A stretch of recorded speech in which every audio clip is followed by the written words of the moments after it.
name is Alicia Hamilton, and I am the Blood-Borne Infection Health Navigator. I'm Bob Hughes. I'm the Chief Executive Officer with Ask Wellness Society. I've been with Ask for almost 15 years, and the organization started in 1992 with Cookie, who was one of the key players in putting the organization together at a time when HIV literally was a death sentence, and it was really just about palliative care for people, really.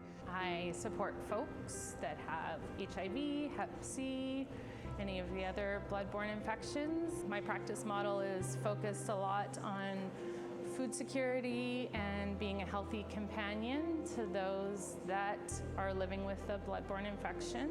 With our organization still holding, I think, the very core values of inclusion and hope and trust, and frankly, being driven to help people no matter where they are, and seeing inclusion in our community as principle.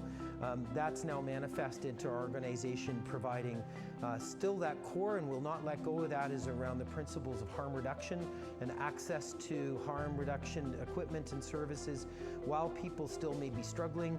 And that is one of the core parts of our organization, to providing a vast array of housing and healthcare services, recovery focus, and now moving into employment as being one of our kind of primary focuses, is that pulling that full opportunity for people to come from feeling despair and hopelessness to feeling like they're part of community and that they belong.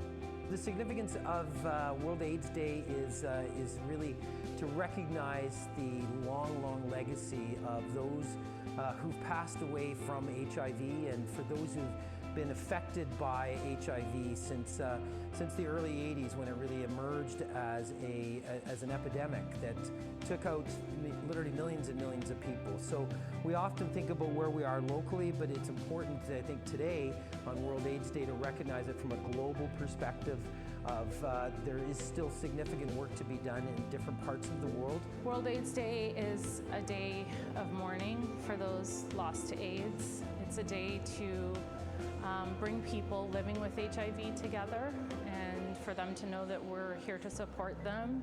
We would like to try and eliminate as much stigma as possible. We still face that level of stigma in some parts of our communities and some of the rural areas, but I think here in Kamloops, to see the level of support for people who've lived with HIV, and for the folks that have come out and spoken up about the fact that they themselves have been impacted, whether a family member. So I think that this is the achievement that we see with the activism of people like Cookie Reimer, who literally is the charge of she is the belle of the ball when it comes to making this happen for our community. It's also Indigenous AIDS Awareness Week. The kickoff starts today. So awareness to me is understanding what marginalized folks go through, especially when it comes to healthcare systems. It's one, most importantly, is don't be afraid of HIV, recognizing that the people that are living with it in our communities, they own stores, they have jobs, they are human beings, they're people that are lovers, they're people that are wives and husbands, they are people in our community, and it is one of the few, I think, catastrophes in our society that we've managed to overcome through the synergy of science with medication and with social activism and events like this that bring us all together.